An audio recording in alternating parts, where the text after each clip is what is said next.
मध्य रेल्वेवरील उपनगरीय लोकल सेवा वेळेवर धावते अशी स्थिती क्वचितच घडते, नाहीतर मध्य रेल्वेची नेहमीची रडकथा आणि लेटमार्क ठरलेला आहे। मध्य रेल्वे उशिराने धावण्याची अनेक कारणं दैनंदिन वेळापत्रकामध्ये जोडलेली असतात। त्यापैकी एक मुख्य कारण मध्य रेल्वेवर असलेलं दिवा स्थानक। आता मध्य रेल्वेच्या उशिराने धावण्यामागे दिवा स्थानकाचा काय संबंध आहे असा प्रश्न साहजिकच रेल्वे प्रवाशांना पडू शकतो। पण स्थानिक प्रशासनाच्या वतीने या संदर्भात सविस्तर माहिती घेतल्यानंतर त्यांनी या सर्व प्रकाराबाबत रेल्वे आणि स्थानिक प्रशासनाच्या आरोप प्रत्यारोपात दिवा स्थानकाजवळच्या पुलाचं काम रखडल्याची माहिती समोर आली आहे। सविस्तर पाहूयात।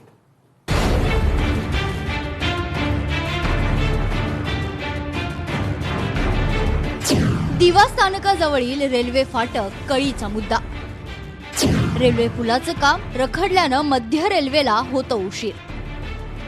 तब्बल 10 वर्ष पुलाचं काम रखडले, अधिकारी जबाबदारी झटकतायत। गेल्या अनेक वर्षांपासून दिवा रेल्वे स्थानकात मुंबईकडील दिशेला रेल्वे फाटक आहे। दिवा पूर्व आणि पश्चिमेला प्रवास करणाऱ्यांसाठी हे फाटक एकमेव आधार आहे। त्यामुळे अनेकदा हे फाटक पादचाऱ्यांसाठी खुलं असतं। परिणामी अधिक वेळ फाटक उघडं ठेवावं लागतं। याचा थेट परिणाम रेल्वे गाड्यांवर होतोय। हे फाटक बंद करून येथे रेल्वे उड्डाण पुलाचं बांधकाम करण्याची मागणी अनेक वर्षांपासून होत आहे।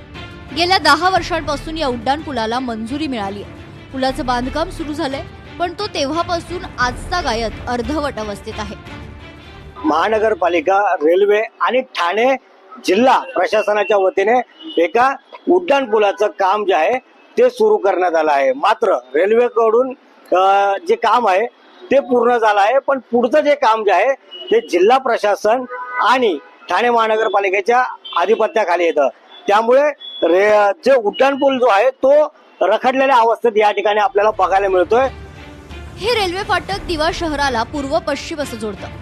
त्यामुळे अनेक विद्यार्थी, ज्येष्ठ नागरिक या फाटकातून प्रवास करतात। आजवर अनेकांनी रेल्वे अपघातात जीव गमावले, तरी प्रशासनाला जाग येत नाही असा आरोप येथील रहिवासी करतात।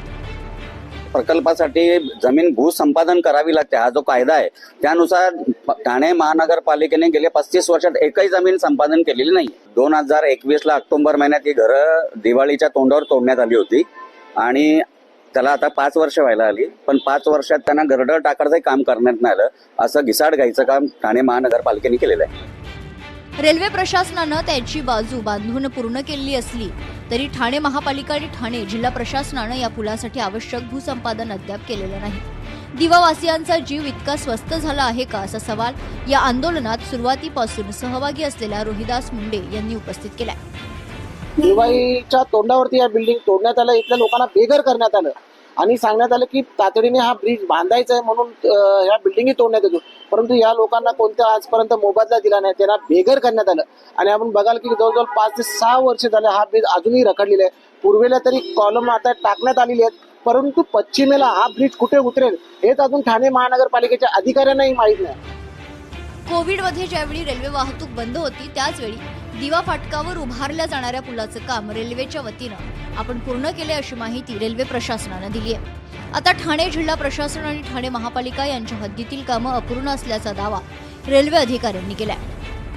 ठाणे म्युनिसिपल कॉर्पोरेशन आणि ठाणे जिल्हा प्रशासन यांच्या माध्यमातून आपण लवकरात लवकर हे काम पूर्ण करण्याचा प्रयत्न करतो आहोत, ज्यातून रेल्वेचा प्रवास देखील सुरळीत होईल आणि सोबतच वाहनांतून यात्रा करणाऱ्या जे प्रवासी आहेत त्यांना देखील अडचणींचा सामना करावा लागणार नाही। सातत्यानं तिथली मूव्हमेंट जी आहे ती स्मूथ होईल। या संदर्भात ठाणे जिल्हा प्रशासन आणि ठाणे महापालिका अधिकाऱ्यांना विचारलं असता लवकरात लवकर हे काम पूर्ण होईल असा दावा संबंधित अधिकाऱ्यांनी केलाय। मात्र यावर अधिकृत प्रतिक्रिया देण्यास अधिकाऱ्यांनी नकार दिलाय। गेल्या दशकापासून अर्धवट असलेल्या दिवा स्थानकाजवळील पुलाचं काम रखडल्यानं झालेल्या वित्तहानी आणि जीवितहानीची जबाबदारी हे अधिकारी घेणार का, हा मूळ प्रश्न आहे। लोकल गाड्या असतील किंवा एक्सप्रेस गाड्या असतील यांना मात्र उशीर होतो आणि त्याचा त्रास रेल्वे प्रवाशांना होतो। या उड्डाण पुलाचं काम कधी होणार पूर्ण, आता ठाणे महानगरपालिका व जिल्हा कलेक्टर यावरती काय उत्तर देणार आहेत हे पाहणं महत्त्वाचं ठरणार आहे। मनीष गांगुर्डे, लोकशाही मराठी, ठाणे।